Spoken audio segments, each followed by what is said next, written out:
Welcome back to Passing Time with Craig. As always, I'm your host, Craig, and today I got to sit down with Robert Adam, a fantastic singer I met several years ago when I did the original podcast, performed at Pat's concert, and they've got a brand new, their debut full-length album, Governed by the Season, is coming out October 3rd. It was recorded in Nashville, so we're going to talk about that experience. We're going to talk about their time in the Sirius XM Top of the Country competition. They're just amazing performances, their amazing style, how they came to be, being queer in the country industry, as well as Rob's about to go tour Japan. So we're going to talk all about that. It's a lot of fun. I hope you enjoy my conversation with Robert Adam.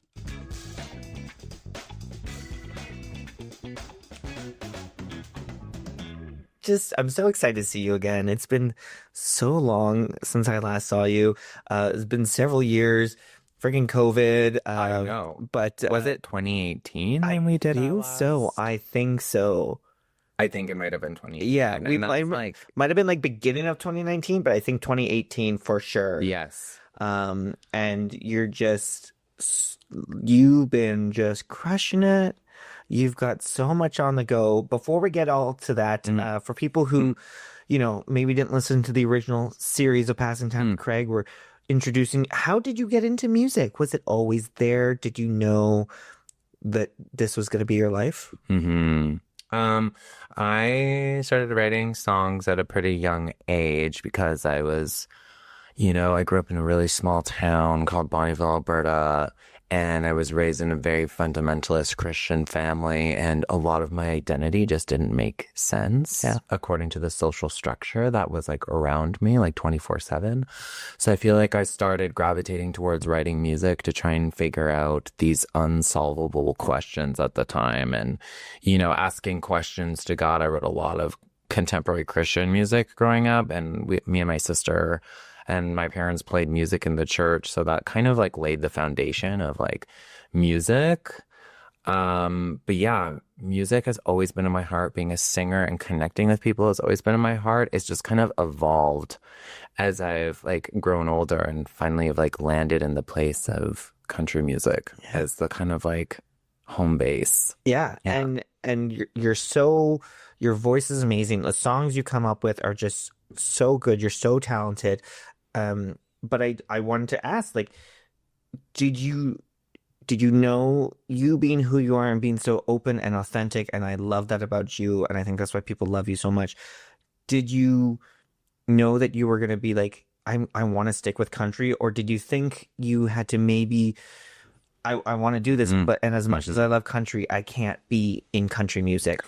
Oh, that is such a good question. I actually say like I didn't really choose country music. Country music chose me. Yeah. Like I remember I was living in Toronto at the time, and I was like a jazz soul singer at that time in my life. Like I was, wanting to make tracks like Amy Winehouse, and like I was listening to like Nat King Cole and Ella Fitzgerald.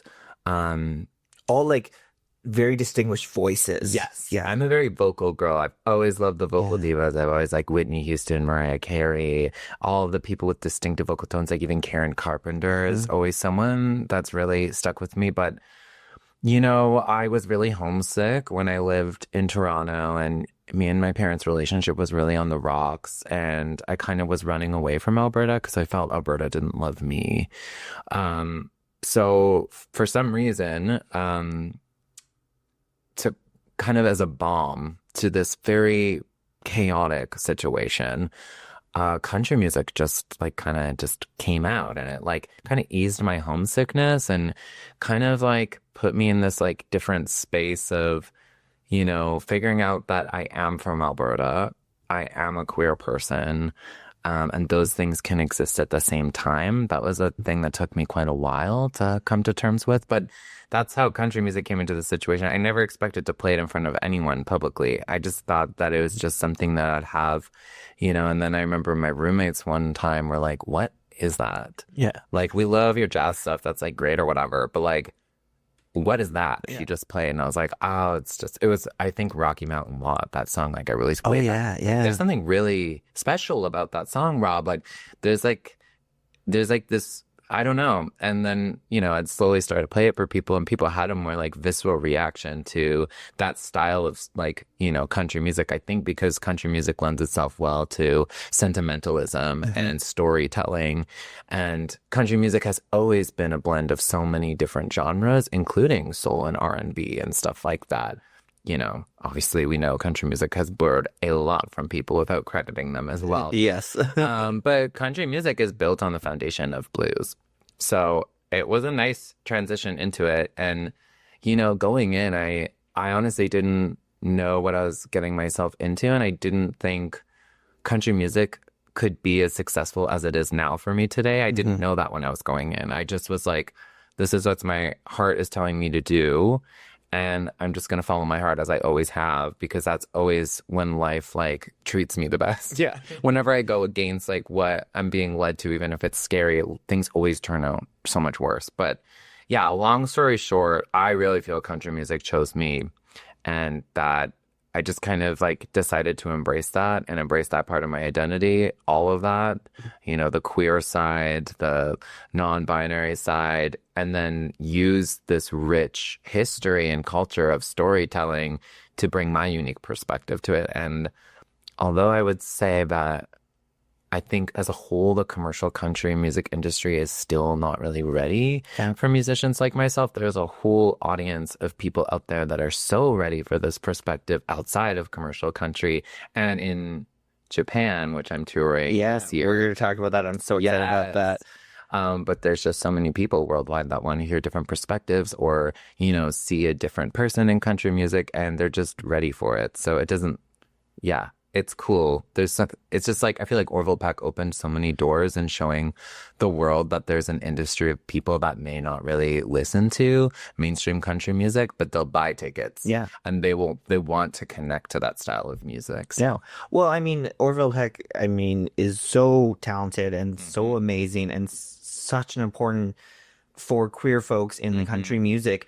Every time I do like Pride, Name That Tune, or anything involving queer artists, I always throw in Orville Peck as this. And one song that I love to use is Orville and Willie's cover of the Yeah, Cowboys Are Secretly Fond of Each Other. Oh, that one's so good. Such a great song. Just like everything about it, just the tune, even like, but the lyrics are fantastic. And here you have Orville Peck alongside one of the most famous country artists. Like, so iconic. Yeah. I love Willie Nelson. And just singing that. And so I always like to include that whenever I do Name That Tune, because there's always the obvious artists that we can pick and the obvious genres. But I'm like, no, don't be afraid of country. And like I throw in Casey Musgraves, Follow Your Arrow, like that song. That is such an important song to me, actually. Was that like a big one for you? I remember I was driving in my car. It was 2013 when that song first came out. And I remember hearing that song and the lyrics. And I was like, wait, this is on commercial country radio. Yeah. Like, and I honestly have to credit that song for the birth of me even thinking about writing or like doing country music, because there was this little glimmer of a possibility that maybe country music was coming around to accept that. But yeah, that song like changed my life, I think. Yeah.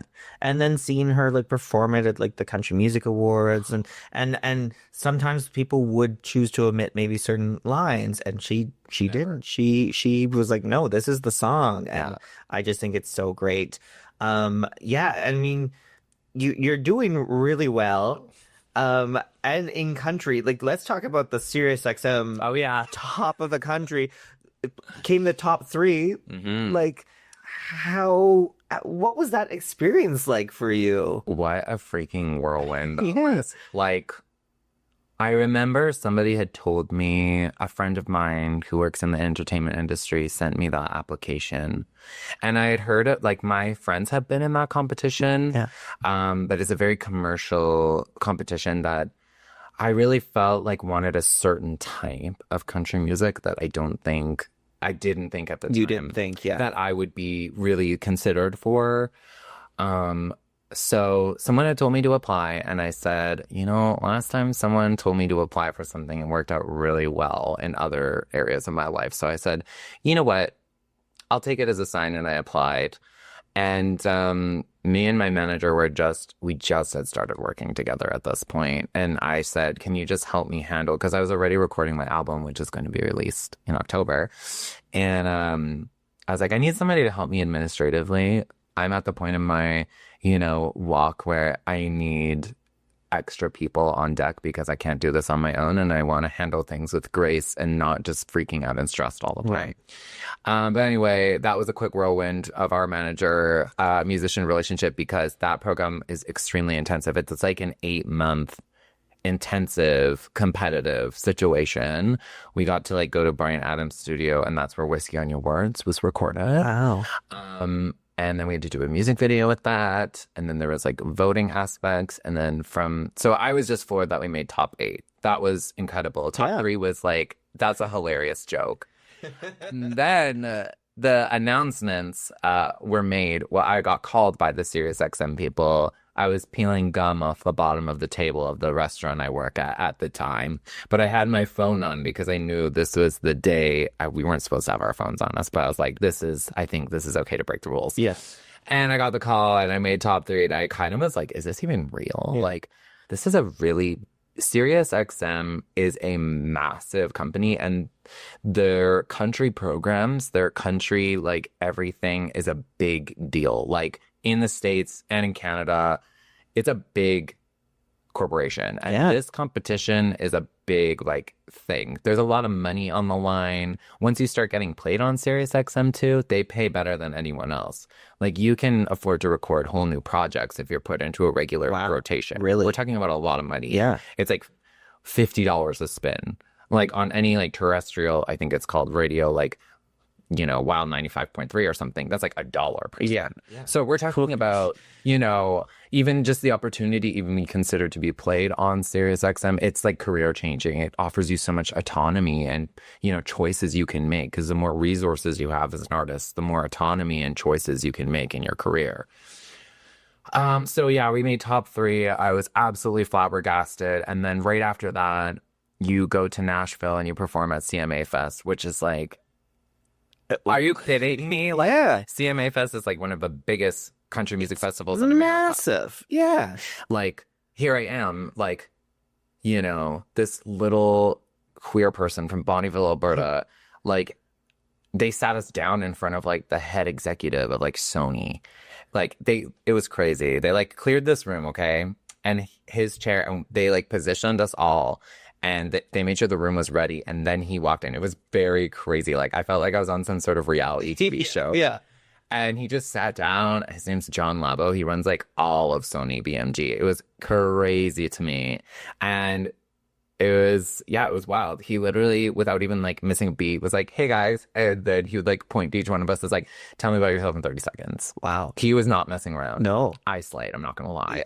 I had full elevator pitch. He loved it. As you should. You need to in this industry, right? Because there's a reason why it's called an elevator pitch. You might end up in an elevator with someone who is just has all this power, and whether you're a singer, an actor, a writer, director, you need to give that 30 seconds. It's true. And like something that has come very apparent to me as well along my journey is, although you may not have the success you want today, what are you doing today to be ready for that success mentally, physically, spiritually? Yeah. What are you doing right now? Because a lot of people get success and they're not actually ready for it. They're ready talent-wise, they're ready in their own craft, but there's a lot more that accompanies that, like your brand and expressing that, and getting it down to a fine. But anyway, so we went to CMA Fest, played that. We got like full access, like VIP access to like go see whatever we wanted. I saw like all these amazing like main stage country acts. It was actually just like insane. They took us to like Sirius XM parties and like Jelly Rolls just like standing right this like 2 steps away from me. Like it was just absolutely wild. And then right after that, we played Lasso Festival in Montreal. That was always on my bucket list. That is an amazing country music festival. Everyone there is so cool. Like, at other festivals, people get a bit rowdy and like annoying. Yeah. In Montreal, everyone's so classy. Yeah. So like everyone's drunk out of their minds, but everyone is just there to have a good time and make sure but also not ruin anyone else's time. Yeah. And honestly, it was such a good festival. we also got to see so many cool acts there. And like Montreal, it was my first time going to Montreal. It was absolutely incredible. I literally enjoyed that city so much. The food, the atmosphere, the vibes. So that was so cool. And then the Canadian Country Music Award week was like the finale, which was also like a crazy experience. Like, I don't know if you know who Jess Moskalouk is. Yeah. I'd been listening to her for years. My dad is a major fan. I love Jess Moskalouk, okay? Like, that was the moment when people that I had like looked up to for like so long in my career started to like actually like know my name. Like I remember Jess Moskalouk coming up and shaking my hand, be like, "Hi, Rob, it's so nice to meet you." I'm like, "What? What just happened?" And like following me on Instagram, and like even like Tennille Towns, someone I've really looked up to. Like she's like a Grand Prairie girl. Like she's, you know, done amazing things with her career. She's also coming up to me like, "Hey, how's it going?" Like, because I've seen her multiple times now. Yeah. She like knows my name. And like JoJo Mason was another person who would come like, "How you doing?" Like, you know, I really enjoyed like watching you through this competition. And it was just like really cool to have like such high up industry artists like know who I was and like also like appreciate what I do. Yeah. Because it is a bit different than like a lot of the commercial girlies are doing. So yeah, I would say Sirius XM took really good care of us. And they're taking really good care of me now. Yeah. They're playing my song Sweetheart like 3 times a day, denim on denim, also 3 times a day. So thank you, Sirius XM. If you're listening, thank you. Yeah. Thank you, Sirius XM. Yes. Thank you for supporting the gays. Yeah. So yeah, that was kind of that. It was a whirlwind and it was very high stakes and it made me a lot better of an artist. It pushed me even further than I ever thought I could be pushed. And I'm really thankful for that because I'm always like a next level person. So I feel like it also gave me a lot of tools to navigate like the future too. Yeah. And so let me ask you, do you feel more like after that whole experience, do you feel more like you can totally be yourself in this industry still? Like, and do you think the doors are even more open than you thought maybe they were before starting the competition? I wouldn't say that. I would say that there's people rooting for me. Yeah. There's parts of the industry rooting for me, but there's also parts that are not. And I would say country music is kind of a complicated situation right now. So I think that's why it was really important to me that we focus on other markets other than the North American country scene because I didn't want to rely on them to catch up. Yeah. And it's not shade, it's just like the truth. It's like where we're at. That's why it's really important to me that we go to places like Japan or eventually Europe and maybe places like Singapore or Australia. Just because I felt like it's important to diversify where you're building your audiences. And I don't quite feel, especially going through that competition, I don't quite feel like they are ready to let an artist like me on the top or win the big award. Right. You know, I think I see people trying. Yeah. I see people advocating, but I also see there's another side where there's like attention back. And I don't know. I just feel like this is a weird reference, but like I remember my parents telling me when Jesus once said that if people aren't really like listening to you or if they aren't like feeling you 100%, like shake the dust off your feet and keep walking. I'm not saying that the country music is fully that. Yeah. But I really believe like if you kind of have this feeling that whatever environment you're in like isn't going to give you the full potential of what you want, there's a whole big world out there of opportunities. Yeah. A whole big world of people. And like I wouldn't be the first also to expand, you know, country music. Charlie Pride actually in the 1970s went to Japan. Oh, yeah. Many UK and European countries. And he almost sold as many records as Elvis because of it. Wow. Because he faced so much discrimination in the southern states and couldn't actually play many shows in the States because he was a black country singer. So, yeah, that's kind of like the long story of like where I feel like where we're at. It's not really black or white. It's kind of a gray area right now. Yeah. Okay. And well, before we get to Japan, because you're going to Japan, I want to get the title right. Governed by the Season is our new album, That is our new album. October 3rd. Yes. So like very, very soon here. Yes. And this is your debut full-length album, Yes. right? You've released stuff before. Yes. I've listened to them, but this is your first full-length album. What was that experience like, and why was like, did everything come together? Were all these songs, did you immediately know it was full-length, or did songs come as you were working on the album? A lot of these songs I had written like years ago, and I just was waiting for the right budget to give them the justice that they deserve. A lot of these songs have like string sections on them that I wanted to write myself, and that also I wanted the budget to make sound beautiful and like the records that I listened to from like the 70s.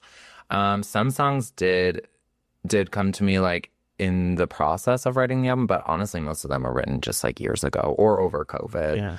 But basically, it's kind of like a concept album of like me growing up in Northern Alberta and like the good, the bad, kind of all of it. Because as I have gotten older and done a lot of healing, like you realize that like nothing's ever fully bad, nothing's ever fully good. And embracing that as the way to like move forward in your life. So like, this is kind of my masterpiece. Like, I really didn't follow any formulas. I just followed, like, I listened to how the songs wanted to sound, not what the industry or what, like, formulas wanted them to sound. I, like, was very reverent in approaching this album and being like, what does this song need to sound like? And, you know, there was many humbling moments, too, where, like, because I recorded most of it in Nashville with these amazing beautiful people. And to say that you've recorded your debut album in Nashville. I know. Like, what? Okay, yeah. And this studio has like plaques of like Luke Combs, Lainey Wilson, just like hanging on the wall. Like they've done work for all of them. And then like here these guys are like, you know, excited to record my music. It was so crazy. And there were so many songs where I felt like I was like a parent sending their kid to college because these musicians were so excited to play something that I said, this is a creative project. Mm-hmm. And there's some songs like, for example, Springtime on the album when it comes out, I just wanted like acoustic guitar in my voice, but the boys at the studio were like, I just feel like inspired to do something. And then there was so many more instruments on that song, and it was humbling because I was like, this project is bigger than me and art is bigger than me. It was like a realization that when you're with people that aren't fighting your vision and that aren't like against you being different, collaborating is like a beautiful way to realize like art is so much bigger than ourselves. Yeah. And that like working with other professionals who also share the like its same intentions as you can be such a beautiful process that can like take the vision even higher and better. Yeah, I think sometimes as creative folks, we have that issue where it's like, no, but this is my vision, this is my dream, but someone who's literally, there to help you is saying, but what if you try this? I think this will add to it. Yeah, and you need to be open to it, because if you're not open to it, even if you hear it and it sounds better, you're gonna be like, no, I think it's gonna be my way. Yeah, it's so true, and like. I think also when you're a creative told over and over and over, like, this will never happen for you, you know, this won't work, you have this defense mechanism, but that only serves you so far. Because, like you were saying, there's people who actually might have ideas that make your idea so much better or more accessible or more like, you know, anything. Yeah. It's an important skill to learn for any artist, I would say. And so with this album, I feel like as iTunes came into play, and then Spotify and YouTube Music, all this stuff, and of course we've got the radio, we've always had that. People are picking and choosing what songs to listen to, but then you've had artists, like of recent years, Beyonce and Taylor Swift, that are like, it's a story. Yeah. Is this one of those albums that you really suggest front to back? 1000%. Yeah. It is a story. It is a story from like my birth to me leaving my hometown of Bonnyville to like go find other opportunities and like go explore this like big world, and like choosing, there's like a quote, there's like 3 poetic monologues in the album, and in the third one it says, I'd rather ride into the unknown than die in what I do know. Wow. And that's like something that's really stuck with me as an artist, because I feel like if I would have stayed in Bonnyville, like, although I love going back, I love visiting my parents. It's like a retreat place. If I would have stayed there, I don't think I would be here today for sure. Yeah. That's a powerful line. Yeah. Yeah. Wow. And so, well, I mean, I've asked you this before, and I love asking artists, like every time you release a song in the world that is so personal, are you excited? People take it whatever they want? Are you nervous to have people hear something that's so personal? No, No. I feel like it's like my job Yeah. to be vulnerable and to be open and to connect people to their own emotions in ways that they may not even have known that they could. Like, I don't know. I've always felt pretty safe on stage, and I've always seen the power of what your own vulnerability can do for other people. So I feel excited. I mean, people are allowed to react to art however they want, because when you put art out, it can be critiqued. Like, that's just how it works. Like, I watch Swiftologists on YouTube. Okay, I get it. Hey, Swiftologists, if you want to review my album, please do. I would love your academic research. But no, I feel like this album, you know, it came out of, you know, a really rock bottom place in my life that quickly turned into the best like years of my life ever. And I really wanted to make something that was my masterpiece that I could really say, well, I did something really great. Because as an artist, you know, because we're not normal parts of society, you know, we're told like I could never hold down a career. I've tried heavy duty mechanics, I've tried hair, but like it wasn't where I was supposed to be. And I don't really have any accolades in my life. Yeah. But this album was finally something that I could stand behind and said, look, like this is the great thing I've done in my life so far. It was very important to me that this album was exactly how I wanted it. And I made it in a very reverent, sacred space. And that's why this album is really special to me, because it was finally my chance to have these songs sound like so beautiful and so polished. Yeah. With the budget that I had and with the people that I was able to like have on the album too. I also love that you said earlier, like, not everything's always all bad or all good. Like, you gotta look at that. And as someone who has dealt with stuff in my life, I get that. Like, and I love hearing you say that, because it is how we as humans react to it. Yeah. And if you do make it the worst thing, when sometimes it's not the worst things, or other tragic losses and everything like that, but it's what you do with it that can, you know, be like, who made you who you are today. And like, it's sometimes it's a tough road to get to that point. It is. But when you get to that point, I feel humans, like myself included, have gotten to that point and go, I made it through that, and look where I am today. And I don't think I would be who I was today without that moment or experience. Oh yeah. Everything we go through gives us like a lens or a perspective and how we like view other people, our world, our journeys as like human beings. And I think it can be used as a toolbox. Of course, you have to heal, you have to feel things, and you have to like go see a therapist, please. You know, do that. Shout out to therapy. Do that. The therapists are helping the girls get their lives. Yes. But after that, I really think that what you learn from those situations, maybe about yourself, maybe about other people, can be used in your toolbox to like help with other situations you might encounter in the future. Yeah. So, performing songs, you got this new album, and now we're going to Japan. We are. What? Girl, tell me about this. What? Can I just say hello to maybe any Japanese quick? Nihon no minasan, konnichiwa, daisuke ryo. Just had to say hi. That's awesome. That's awesome. How did this come about? Like, what are you feeling about this? It's always been like a dream of mine to go to Japan.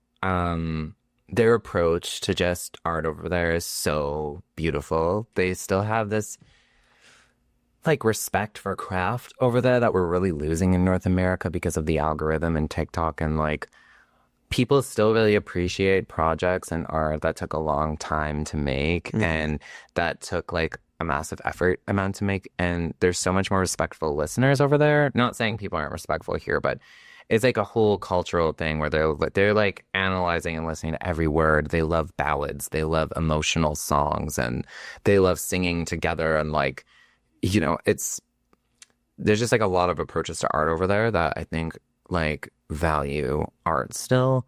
I'm really excited to like see other musicians over there and also just like play for people over there. Yeah, and I've been studying the language for a while. I'm not quite fluent, but I'm really getting there. The whole show will be spoken in Japanese. Wow. And there's like some Japanese versions of my songs that I'll be singing, which is super fun. And yeah, I have some other tricks up my sleeve. In Japan, they actually really like John Denver. And they actually have a Japanese version of Country Roads that a lot of people are really familiar with. Oh, really? Because it was on a Studio Ghibli movie called Whisper of the Heart.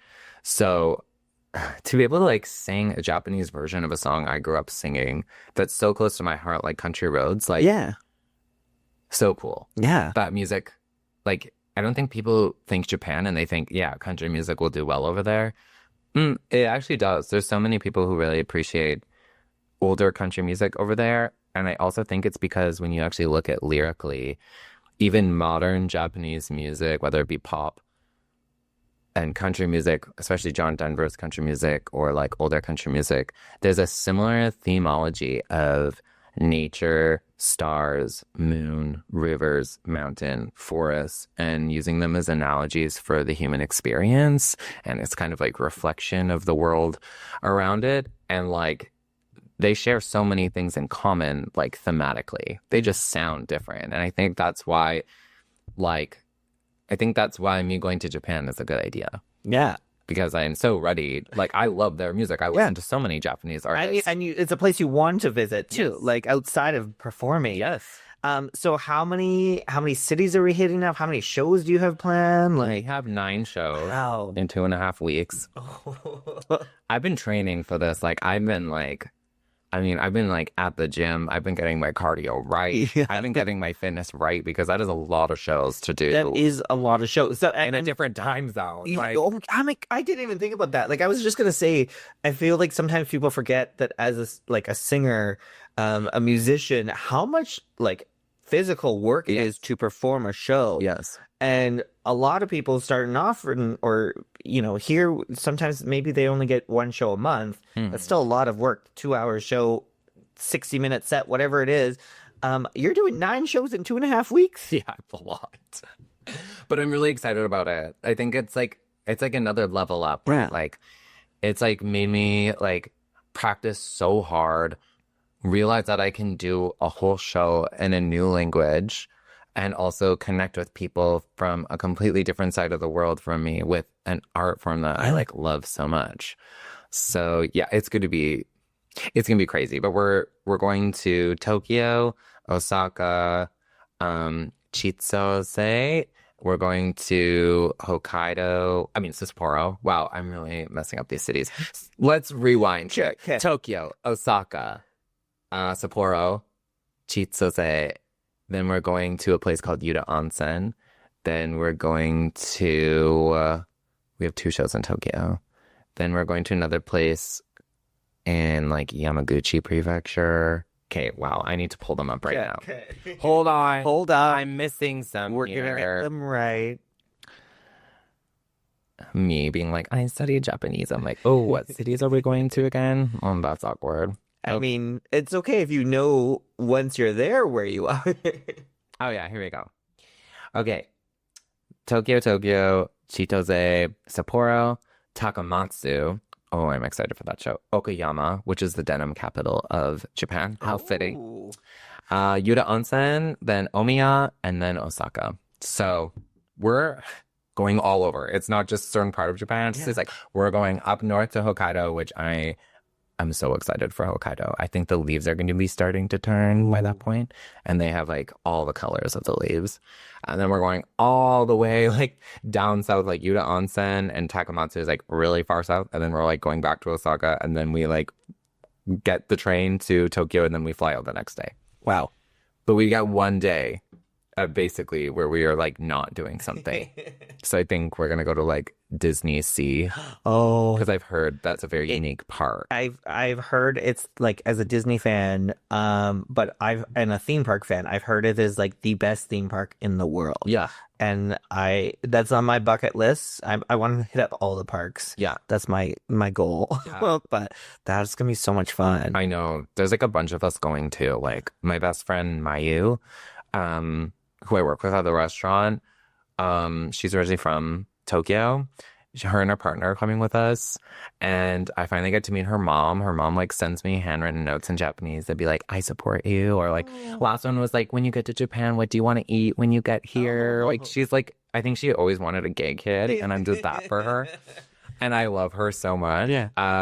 And then like my friend Dell is coming, my manager, my Canadian manager is coming, and then we have a Japanese tour manager with us, my partner's coming.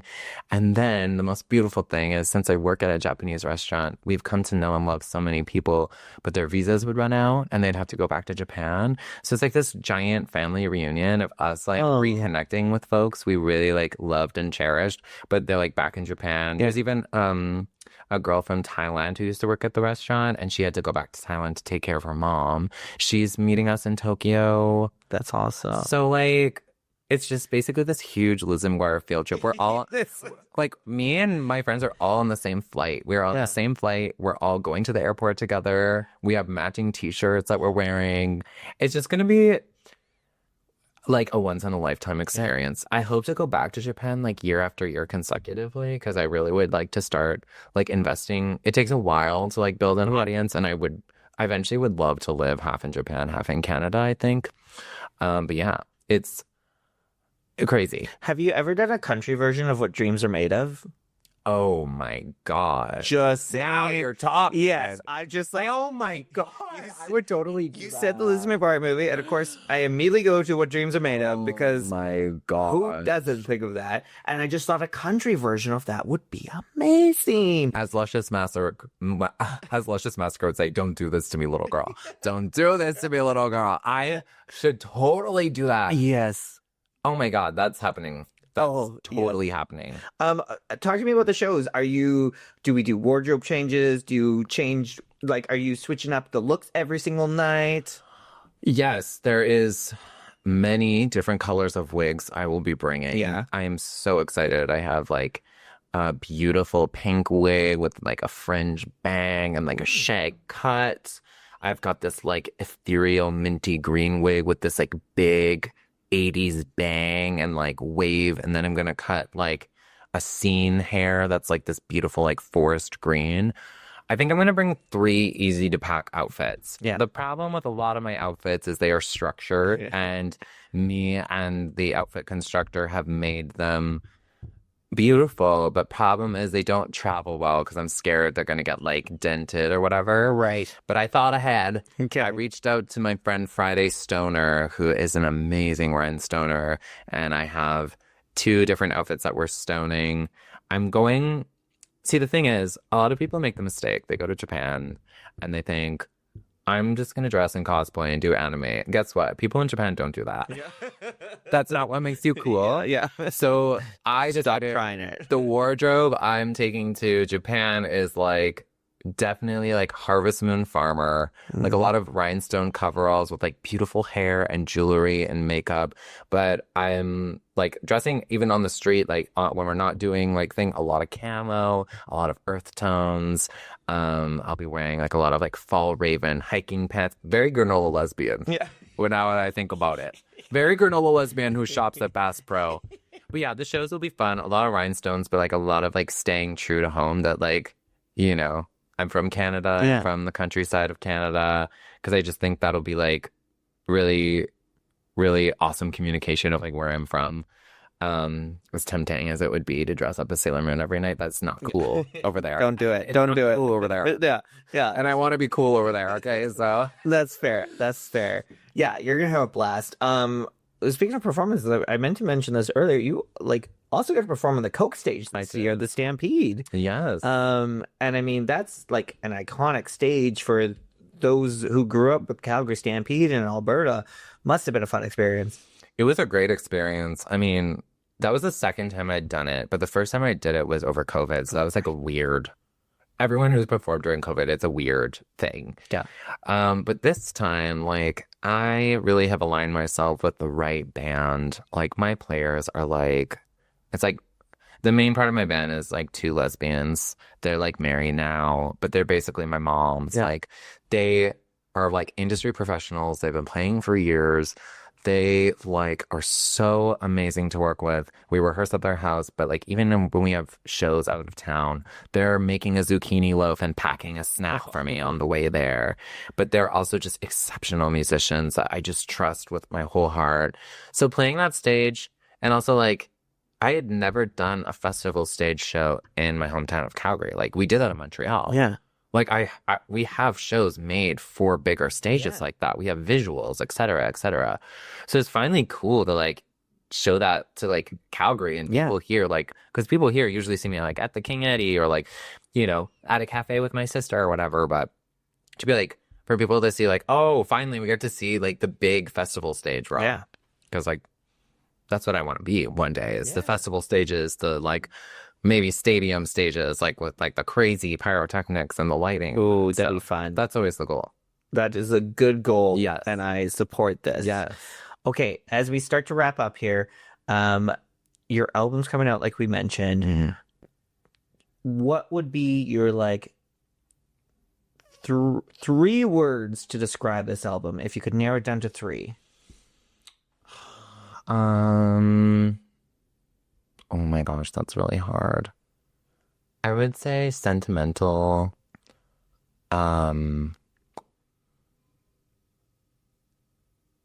Oh, there's so much different feelings on this album. Okay, so sentimental, definitely one of them. Mm-hmm. Second one, I would say lyrics. Like, if y'all are gonna consume this album, listen to the lyrics and the stories like that. There's a lot of intention put into those. And third is etherealness. Ooh. There's a lot of like ocarina playing on the album. There's a lot of string sections. There's a lot of moments that I just tried to make people feel like it's country, but it's like almost from another world. Yeah. Is there like an instrument that you really like to have as like on songs that maybe don't get used as often? I think it depends on the song, but like I love a jazz flute solo. Yeah. I almost put a jazz flute solo on my song Summertime, but it ended up the producer sent the demo over with this like crazy like synth sound that I ended up loving so much that it saved us like the time and money of getting a flute player. You know what? I haven't had a real harp yet. I've had programmed harps, but I would love to work with a real harp player, like live off the floor. Yeah. That'd Like be very Florence and the Machine. Yeah. I love that vibe. That's awesome. Yeah. Oh, Robert, I'm so glad you came today. Oh, it's my pleasure. Oh, So it's fun. so good to see you, and you are crushing it. I'm so excited for this album, and I'm so excited to see all your posts about your tour in Japan. Oh my God. That's gonna be so cool. I'm gonna be very jealous. It's gonna be great, and I just wish you all the best, and you deserve it. Thank you so much. I really Thank appreciate you. it. Thanks for having me. Of course.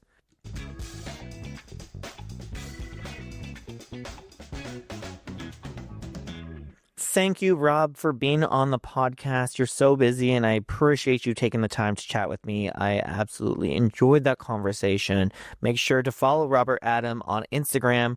Find on Spotify, YouTube Music, iTunes, Apple, wherever you get your music. New album, Governed by the Season, comes out October 3rd. And if you're in Japan, make sure you go check out Rob on their tour, because that's going to be super fun.